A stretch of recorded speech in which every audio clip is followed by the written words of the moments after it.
Oi pessoal, tudo bem com vocês? Bem-vindos a mais um vídeo. Hoje eu vim falar para vocês sobre como foi o meu 7º período aqui na UFES. Eu sou estudante aqui na Universidade Federal do Espírito Santo. Eu vou falar um pouco sobre cada matéria que eu tive esse semestre. Bom, nesse momento eu tô indo diretamente para o 8º período. Eu vou ter que terminar o curso em 10 períodos, tá, gente? Eu já vou falar o porquê, porque em uma dessas matérias eu reprovei. Vou falar o porquê, qual matéria, tudo mais, lá no meu Instagram. Eu já falei qual matéria que eu já reprovei e o porquê. E tem uma matéria pendente ainda pra eu fazer, que era lá do 2º período, que eu também vou explicar o porquê que eu vou fazer ainda. Porque eu tranquei na época. Vocês ouvirem um eco, porque eu tô gravando na sala e tá chovendo também, então já me desculpem aí alguma interrupção, alguma coisa, tá? Falando rapidamente aqui, eu vou ler pra vocês as matérias que eu fiz esse período. Eu fiz Audiologia Educacional e Reabilitação Auditiva 2, porque tem a 1 e a 2. A 1 é do 6º período e a 2 é agora do 7º. Tem a Libras também que eu fiz. Tem Clínica dos Transtornos da Linguagem Oral e Escrita, que é do 6º período, que eu estou fazendo agora porque não teve vaga, eu não consegui vaga para poder me matricular. Teve a Prática Integrativa 2, porque teve a Prática Integrativa 1, que eu mostrei nas matérias do 6º período, e essa 2 é do 7º. Tem a Fono-Oncologia e Otoneurologia. Vou falar um pouquinho de cada um como foi esse semestre. Bom, a Audiologia Educacional foi basicamente quase igual a 1, só que mais aprofundada e mais puxada para os implantes, enfim, é como se fosse uma revisão dos recursos tecnológicos, que foi do 6º período. Porque recursos tecnológicos, para quem não viu o vídeo do 6º período, foi uma matéria que a gente estudou bastante sobre implante coclear, a ASE, PAAL e alguma outra que eu devo ter esquecido agora. Mas na audiologia educacional a gente foca bastante na IC, né, que é implante coclear, e também no AASE e PAAL. Só que a gente deu uma atenção especial para o implante também. Como que as pessoas usam, os adultos, as crianças, os idosos, como a comunidade surda se comporta nessa questão de implante coclear, tudo mais, polêmicas envolvidas sobre o implante, o senso comum, como as pessoas enxergam o implante coclear como se fosse melhor do que o AASE, melhor do que o PAAL, sendo que isso varia de caso para caso. A portaria do SUS a gente também estudou sobre quem pode ter acesso a esse implante coclear, porque é muito caro. A professora explicou mais ou menos os valores. Existem implantes cocleares que podem chegar até 20 mil reais, talvez para mais, talvez para menos. Então, o SUS ele fornece essa cirurgia para o paciente, mas esse paciente tem que ter critérios dentro do SUS. Dentro dessa portaria a gente estuda sobre, porque é muito importante, até porque a gente vai estagiar em cima dessa área. E também a gente estudou terapias com pessoas que têm implante coclear, que usam a ASE para poder reconhecer, discriminar o som, né, da fala, inteligibilidade de fala, enfim, é muito fofo. Eu gosto muito da área infantil, dessa área, muito legal mesmo.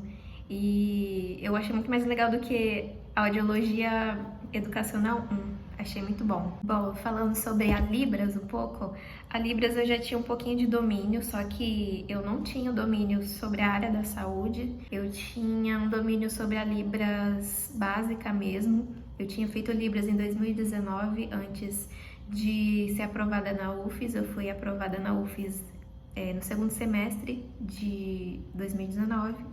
E no começo de 2019 eu fiz o curso no Senac de Libras, eu fui bolsista, e aí eu conheci um professor surdo e tudo mais, aí eu fiz o curso, foi maravilhoso, foi incrível. Então eu já cheguei nessa parte do curso de fono, né, na parte da Libras, com um pouco de noção do básico, de cumprimentar, numerais, quantidade, enfim. Mas a gente focou bastante na área da saúde em si, os sinais de Libras para farmácia, para fisioterapia, para fono, medicina e enfermagem, nutrição também. Então era um curso dentro dessa grade, era interdisciplinar, porque tinha vários alunos de outros cursos e a gente fez prova em grupo. Tinha a opção de fazer individual também, enfim. Mas eu fiz prova em grupo, foi eu, Dani e o namorado dela. E aí a gente fez essa prova, tudo mais, as 2 provas. E graças a Deus eu tirei a nota máxima. Eu me saí muito bem, porque na Libras não é você só sinalizar os sinais.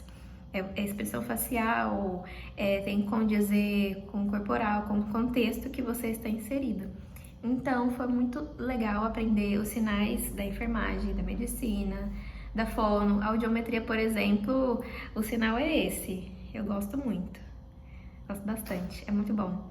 E foi muito gostoso aprender sobre a Libras nesse contexto da área da saúde.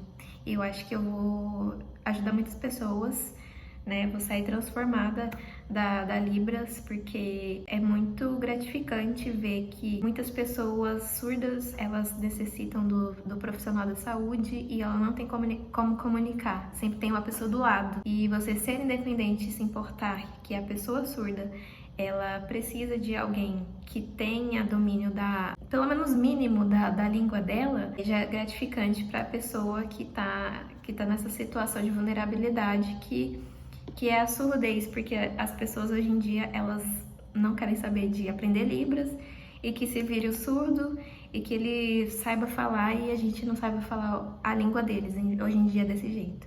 Então, é muito legal e eu espero que a cada dia mais a Libras cresça mesmo e todo mundo tome consciência de que é muito importante aprender pelo menos o mínimo. Bom, sobre a clínica dos transtornos de linguagem oral e escrita, a gente estudou sobre diversos assuntos, como a gagueira, TCE, que é o traumatismo craniano, né? Afasia, o que mais? Dislexia, enfim, vários outros transtornos da linguagem oral e escrita. Então, o semestre foi dividido em 2 partes, que é a linguagem adulto e linguagem da criança. Então, a primeira prova foi sobre linguagem adulto, foi em dupla, eu fiz a prova em dupla. E na segunda prova foi sobre linguagem infantil, que a gente tinha que fazer plano terapêutico nas 2 provas. E foi complicado fazer sozinha, né? Porque quando você pensa em grupo, flui muito melhor e eu tirei boas notas com isso. E também teve outras formas de avaliação, como um seminário, e também a gente foi avaliado fazendo um jogo infantil. E cada grupo ficou com um tema. Eu fiquei com a morfossintaxe. Teve gente que ficou com o acesso lexical, semântica e outros aí que eu não me lembro muito bem. Esses nomes ainda eu tô associando, gente, até hoje. Pra mim é um pouquinho difícil associar. E foi bem legal de fazer o jogo. Eu mostrei um pouquinho no Instagram, se vocês quiserem podem me seguir lá, que eu coloquei nos destaques do 7º período, que eu mostrei um pouquinho como que foi. E aqui no canal também tem outros vlogs, para vocês se contextualizarem e verem também um pouquinho de como foi o meu semestre.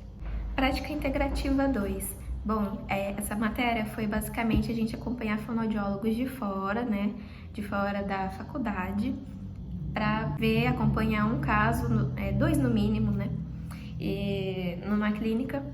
E eu acompanhei numa clínica de aba, né, que era de autismo, que foi a mesma clínica que eu estagiei. Vou gravar um vídeo separado sobre essa clínica, que é um caso à parte, mas eu acompanhei 2 crianças, né, que tinham TEA e síndrome de Down, e aí eu escrevi sobre elas em cima dessa temática do relatório final. Então a gente acompanhava 15 semanas seguidas, uma vez por semana, e escrevia um relatório sobre atendimento, como que foi para você, e descrever a sua experiência no final, né? Então você contatava o fonoaudiólogo e ia atrás dessa vaga, né? As professoras também ajudaram com contatos desses fonoaudiólogos para poder receber os alunos, né? A gente não foi assim, se vira, não foi também assim não. Então eu consegui por indicação da minha amiga Dani, e aí eu fui junto com ela e a gente acompanhou 2 crianças, eu 2 e ela as dela, entendeu?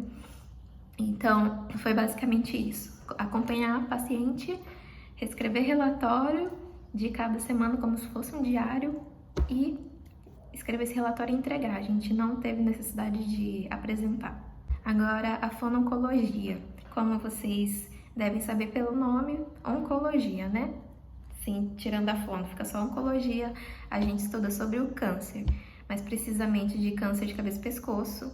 A gente não chega a ver câncer assim cerebral, mas sim dessa área aqui orofacial e de laringe, né, no pescoço. A gente estudou bastante sobre laringectomias totais e parciais, né? Que laringectomias totais é quando você tira totalmente a laringe e passa a falar ou pela voz robótica, gente, aquela voz meio robótica que você pega aquele negócio, faz assim, coloca aqui, e me fugiu o nome. Fala com a voz eletrônica e também tem a voz esofágica. É uma área bem sensível, você vai ver muitas fotos fortes, né? Muitas coisas pesadas sobre essa área. Tem pessoas que perdem totalmente a língua, né? Por conta do câncer. São pessoas, na maioria das vezes, mais velhas, mas também tem uma certa incidência em pessoas mais jovens. A gente estudou sobre os fatores de risco sobre o câncer, então o que ajuda a desenvolver o câncer de cabeça e pescoço. Então a gente viu que pessoas que fumam muito, que bebem muito, que exageram demais nisso, acabam que desenvolve essa questão do câncer, né? Essas lesões malignas dentro da boca, na laringe, enfim. E é muito triste, né? Porque a pessoa perde um pouco da qualidade de vida, porque o câncer dói, o câncer tem mau cheiro, o câncer é uma coisa que é mutilante, tem a questão estética envolvida, então todo o psicológico do paciente fica comprometido, não só a questão física. Então é uma área muito bonita da fono. Ela mexe bastante com disfagia e com voz, né? Ela junta muito as duas coisas e o paciente acaba, né, ficando até feliz quando consegue comer algo que ele gostava muito, beber alguma coisa que ele amava muito, sem ser o álcool, né? Pelo amor de Deus, a gente tá na área da saúde. Enfim, a vida do paciente é mudada drasticamente e a vida da pessoa é outra depois do câncer. Então, é muito doido, porque a gente também estuda sobre cânceres que são metastáticos e os que não são. E é bem... Eu fico pensando como que um fono que trabalha nessa área fica com a cabeça, né? Porque, não sei... A gente teve palestras sobre cuidados paliativos, foi bem legal, foi com um médico. E a gente teve prática de ausculta, eu também mostrei um pouco no vlog. E também a gente teve outra palestra sobre a odontologia, o trabalho junto com a fonoaudiologia, né? Sobre a questão do paciente oncológico. Então foi muito rica essa área, eu não pretendo atuar nela. Eu acho, não sei nem o que achar, mas eu não pretendo trabalhar com câncer. E é muita responsabilidade, com certeza. Agora falando dela, a temida otoneurologia. Era nessa matéria em si que eu reprovei, minha gente. Vamos lá por partes. É uma matéria conteudista, muito confusa, às vezes, né? Quando você está aprendendo pela primeira vez, ela é muito confusa. E é bem difícil, é bem complexa, é muita coisa. Então é bastante conteudista e você tem que estudar bastante.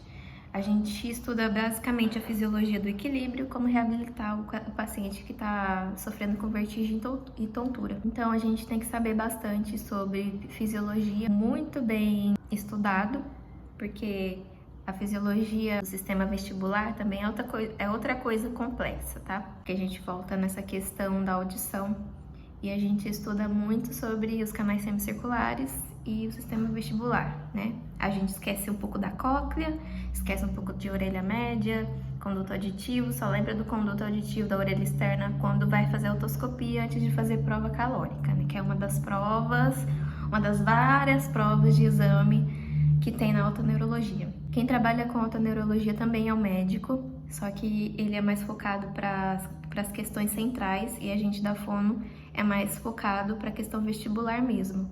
Então, quando o paciente tem uma questão central, quando a gente descobre nos exames, aí é com o médico. Só que a gente não diagnostica nada, a gente ajuda a mapear a topografia do problema.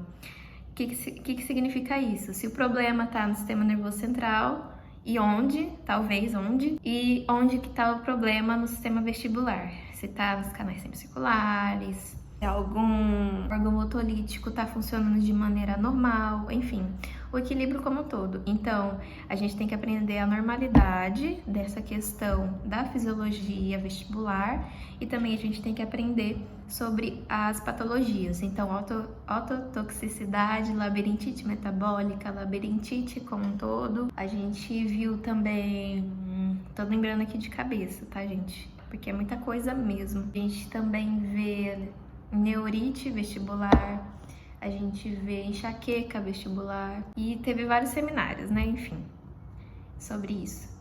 Então, essa é a parte 1, a parte 1 do semestre. A parte 2 é mais referente aos exames vestibulares e reabilitação vestibular. Tem uma bateria de exames complexas, porque além dos exames que você tem que aprender a analisar essa bateria de exames e poder fechar um laudo no final. E aí, depois do laudo, vem a reabilitação vestibular, que também são uma série de exercícios que o paciente tem que fazer na terapia, ali com você, e em casa. Então não é só com você ali, tem que fazer todo dia, enfim. Ai, gente. E eu reprovei. Sinceramente, eu detesto essa matéria. O negócio enjoado. Assim, tem gente que, mesmo achando o mesmo que eu, acha interessante. Só que nem isso eu consigo achar. Eu detesto essa matéria, foi uma dor de cabeça o semestre inteiro. E quando eu tava estagiando, eu acabei dando mais atenção pro estágio do que essa matéria. E aí eu fiquei procrastinando. E aí eu tirei uma nota baixíssima nas 2 primeiras provas, fui de final e também não consegui atingir a média. Então eu tinha que ter praticamente gabaritado a prova final, que é a terceira prova, para poder você não reprovar. E aí eu reprovei. E aí eu vou ter que fazer essa matéria de novo no período que vem. Então eu não vou pro estágio. E de qualquer jeito eu não ia pro estágio, porque eu não fiz ética em orientação profissional, que é uma matéria do 2º período, porque eu tranquei na época por motivos de saúde mental mesmo, eu não tava dando conta na época. E aí depois eu não consegui fazer mais, por conta que batia horário. Então, por conta disso, eu vou ter que me ocupar com autoneuro e ética e também outras matérias para eu adiantar do 8º período, né? Pra ficar mais fácil depois pra eu fazer o estágio. Então, basicamente, eu vou ter que formar no meio do ano que vem. Então a minha turma original vai formar nesse começo do ano de 2024 e eu vou formar uns meses depois. Fiquei triste com isso? Fiquei, mas faz parte. Conversei com a coordenadora sobre várias possibilidades, mas não deu certo. E, enfim, é bola pra frente, né? Eu fiquei chateada no dia, fiquei desanimada pra caramba, porque eu não queria ver essa matéria de novo, gente. Nossa, e é uma matéria que a gente nem vai estagiar. É só um diferencial na grade curricular que a gente tem. Então, tem alguns cursos de fono que não tem autoneuro e alguns tem. Eu acho que tem, né? Alguns, pelo menos aqui tem. E é isso, galera. Foi só tiro, porrada e bomba. E se você gostou do vídeo até aqui, não se esqueça de clicar em gostei, se inscrever no canal. Até os próximos vídeos eu vou falar um pouco mais sobre o 8º, 9º e 10º período, né? Aqui na UFES a gente se forma no máximo 12 semestres. No mínimo 9 semestres, no mínimo, e no máximo é 12. Então eu vou me formar mais ou menos com 4 anos e meio de curso. Ai, não aguento mais. Enfim, meus amigos conseguiram passar, mas eu não consegui por conta desse vacilo que eu tive e esse descuido. Mas é isso, gente, eu vou estudar tudo de novo, vou ter que fazer prova de novo, apresentar seminário de novo, mas faz parte. Quem nunca reprovou, né? Eu quase terminei esse curso sem reprovar, mas eu, infelizmente, reprovei. Mas faz parte. Teve gente que reprovou em muitas matérias, eu não vou ficar me comparando também não. E é isso, gente. Obrigada por assistir até aqui, até o próximo vídeo e tchau!